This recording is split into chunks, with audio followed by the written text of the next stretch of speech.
So going keeping with the theme of the manifesto. Okay. We talked about The Messenger. Talk about that book, please. Messenger was created by my dad. Shout out to Pops. Yeah, my dad gave me the idea of, he told me he had this idea for a character. He gave me the look of the character and gave me like a little kind of a bare bones story.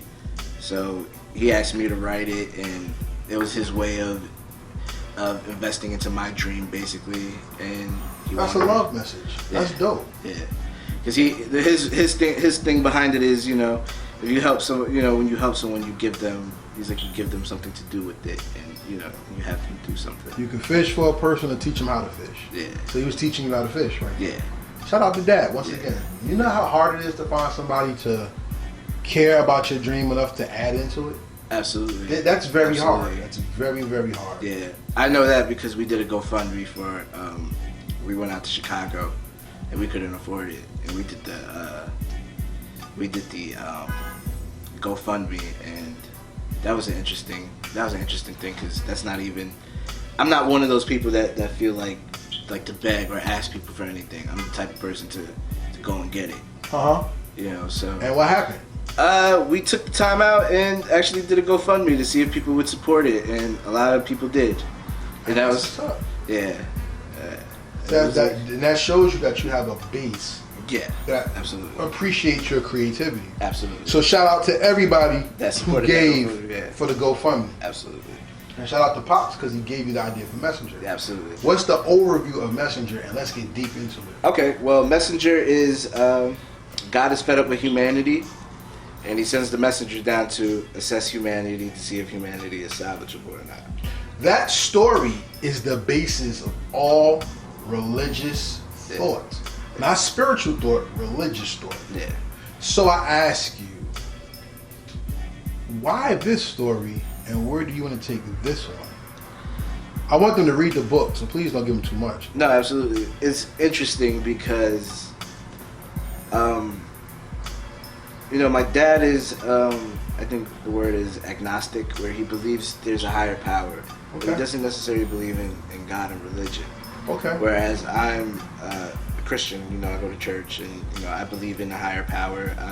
Okay. I have my skepticisms of certain things, and I have my opinions on religion. But yeah, but I still, believe in praying to something and believing in a higher power, but also finding God within myself. That's gonna go back to Manifesto. That would go back to Manifesto. But for Messenger, where I want to take it, it's so early with Messenger, because it's we did the one issue and it took a long time because we were doing it.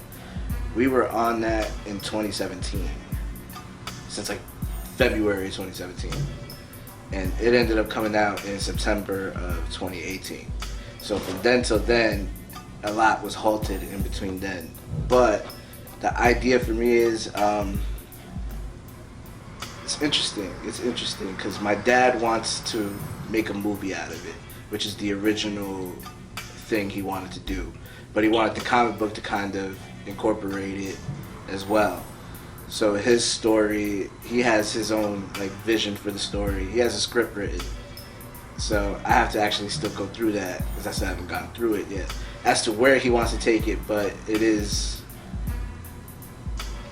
I don't know, man. I want that to be fun. I want it to be fun, and I want it to be as imaginary as possible, but also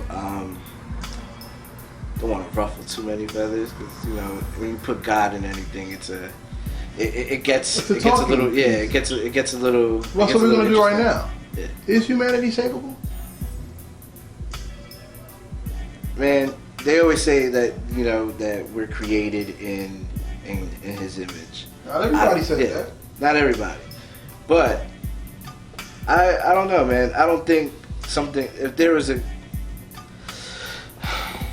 it's one of the, oh man, I think about this a lot. Go ahead. Yeah, I think about it a lot because it's interesting because with Nipsey dying, right? With Nipsey Hussle dying, right? Seeing somebody so good and who seemed really, really pure and really like a good dude, and then he went out savagely like that. It is one of those things where it makes you think. What does it make you think? I mean, how could you know, we're always taught to do the right thing, Mm-hmm. and he seemed to be doing the right thing. Mm. You know, he was empowering people. At the same time, he was there for people when he didn't have to be there for people. You know what I mean? Correct. And the fact that, you know what I'm saying, he was doing good. You know what I'm saying? Why did he deserve that? You know, how is it that, you know, when they say like the good die young? Because good isn't always right, and right isn't the way of the world. Yeah, that's why I think I heard. D.L. Hughley said that a prophet is never loved amongst his people. But even that goes to the question, because we're defining something that goes beyond personal perception. Yeah. For instance, you know what the dumbest thing most people do is? We throw away seeds. Yeah. But everybody gets hungry. Yeah. So why are we throwing away seeds? Common sense. That's true. When I was in school, we were taught that we could only buy food from the supermarket and not to eat anything that grows naturally. Yeah. I was taught that Same in class. thing. Oh, Same see? thing. So there's another one, B. Same thing. Another one. He was taught that too. They never taught us how to plant anything. They taught us if it didn't come to the supermarket, you could be poisoned. That's what they said in my class. I don't remember that That's what they said specifically, to us. but yeah, I never went in any school that I've ever been in. I've never been taught how to grow anything naturally. Okay, so look at that. Common sense, that's a right. Yeah. But they feel it was good to teach us about nutrition. Mm-hmm. Okay. Another dumb thing people do, and it's not because we're dumb, it's because we feel moral code internally. Yeah. People don't see the world like you do. Mm-hmm. So that's what gets you pissed off when you be like, well, I would do this for you. Why wouldn't you do it for me? Absolutely. You know? Yeah, it is. It is a lot of perspective. Perspective has a real big thing to do with that. And perspective is one of the main things, RP to John Singleton. Yeah. Perspective is one of the main things that we found in Boys in the Hood. When he was like, if they're a real God, I don't know. I don't believe in God. Why do babies get killed? Why do this? Why do that? Why do that? Yeah. And the answer has already been given. It's just that we're too blind to understand the concept of power and transition of power. Yeah. So when it comes to a book like Messenger, I think about, okay, let me put it another way. Oprah Winfrey once said she doesn't believe in Christianity is God because God was jealous of her. She said, how could God be jealous of me? I have a jealous God? It doesn't make sense. Yeah. That was one. That's weird. Two, I've heard somebody say they don't believe in the Christian version of God because why would God repent from making a person? Why would God repent? So when you think about repent, people mean like, oh, I sinned, I have to change. No, repent in that aspect meant God felt bad that he made something that got corrupted. Not that man was effed up because he didn't do it. Yeah. He didn't make you to be messed up. So when we look at books like Messenger, it begs the question, is humanity savable? I wouldn't think so. You don't think humanity's savable? You all gotta die. You all gotta go. I think so. Okay. I think if it was my, I would think. Okay. Yeah. So one of my favorite I think games- people sorry. can be, but in small doses, not in huge mass like that. I can't. But that's the thing too, right? When you think about it like that, I can't just see us going from fighting wars and all this stuff to a snap of the finger and oh, now everything is all peaches and cream. I don't see that either. I think a lot has to happen. I don't see it that way. I don't see world peace being that way, or neither. that even happening. Because there's no matter, because you see it, you know, you can tell that with anything, it always takes one bad thing, you know, and it only takes one bad person and one bad seed to do something. I agree. Because I mean, look at it this way. One of my favorite video games of all time is King of Fighters. Okay. I love that fighting game. And if you look at the original King of Fighters storyline from 94 to 97, Arachi was the evil or the god of the serpent. And his thing was humanity savable? That's been the major question throughout human existence. If we're capable of so much evil, how can there ever be something that good comes from us? And that goes deeper into, well, who's the us Yeah. and who's the evil? Yeah. So in Messenger, I wanted to ask you, what is the evil that the most, or God hated in that book that the messenger had to come? I mean, it's in the first couple pages. It's, you know, he had the way I would think about it. If, you know, you made a planet, obviously you made it in a way. It's supposed to be paradise. It's supposed to be, you know, it's supposed to be, yeah, paradise. But then, you know, things happen. War is happening. Famine's happening. You know, a lot of these things that are man-made happening. You know what I'm saying? I would think that it's that, just seeing the things that are man-made, like certain diseases are man-made. You know, there's people that, you know. What is the original question?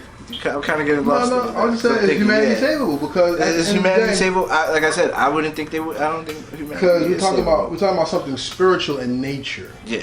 And I think too many people want to control the concept of God, that we don't really understand the things that we ask when it comes to God and humanity and culpability, once again, and being saved. Absolutely. So the thing I like about Messenger's concept is this. You're giving people an opportunity to think where they fit into the world, rather than having the world fit around them. Absolutely. Okay. I can agree with that. Again, this kind of falls into the same thing with Manifesto, where I wrote something and I didn't truly think too deep into it. It's just, you know, it's just a story. Yeah, it's a story. And I get that. So it's like, you know, thinking of what's evil and what's not evil and talking about that is kind of, again, it's my opinion. You know? Right, but look, that's what makes the world talk and think. If somebody, listen, I have my own theories about humanity and people, and that's not going to go on this camera, but I'll put it to you like this. If Game of Thrones can be big, and it's an idea that comes from butchery, incest, and power, why can't we have a story where we talk about righteousness, civility, humanity, and responsibility? Absolutely. So the Messenger has the potential to be not only a statement piece, but a game changer as well. Absolutely. It has been a game changer for us in terms of, my artist, Frank Castro, said it when we put it out. He was like, dude, this solidifies the line of what you're doing. He was like, he's like, yo, like, that was different. He's like, that when you saw Home, you're like, okay. Manifesto is like, okay. And then, you know, you saw Pistol Grip, you're like, all right.